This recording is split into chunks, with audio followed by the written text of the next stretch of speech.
काल टकमक टोकावरून आणखी एक देह खाली फेकला गेला आणि सखाराम म्हणाला, चल जाऊन पाहूया. पण त्या निर्णयाची किंमत काय असणार होती? भाग 3. मृत्यूच्या दारी. मल्हारी, सर्जा आणि नारायण गोंधळलेल्या नजरेनं सखारामकडे पाहत होते. आपण खरंच तिकडे जाणार? गेल्या कित्येक वर्षापासून ज्या दरीनं सगळ्यांच्या मनात भीती निर्माण केली होती, आज सखाराम स्वतः त्या दिशेनं चालत होता. सखारामचा निर्णय. गड्यानो, आतापर्यंत घर संसार सांभाळतच आलो आपण, पण ही मढं आता किती दिवस आपल्याला घाबरवणार? खंडोबाचं नाव घ्या आणि माझ्या मागे या. धोकादायक वाट.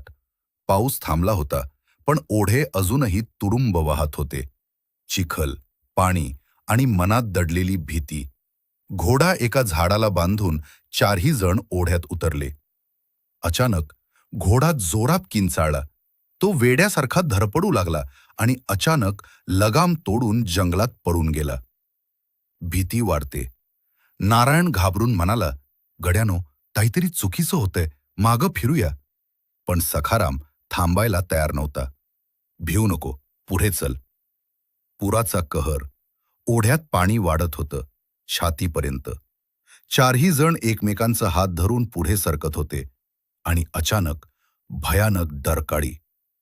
जीवावर बेतलेलं क्षण. पाण्याचा वेग वाढला, हात सुटले आणि चारही जण पुराच्या पाण्यात वाहू लागले. वाचवा! मल्हारीचा अनुभव. मल्हारी ओरडला, काठाकडे तिरकं पोहा. तो कुस्ती शिकलेला होता. त्याला पुरातून बाहेर पडायचं कसं ते माहीत होतं. शेवटची आशा. काही वेळानं ते एका प्रचंड वडाच्या झाडाजवळ पोहोचले. कसेबसे चारही जण काठावर आले. दम लागलेला, श्वास अडलेला. पुन्हा भीती. नारायण म्हणाला, मी सांगितलं होतं, ही काहीतरी अशुभ गोष्ट आहे.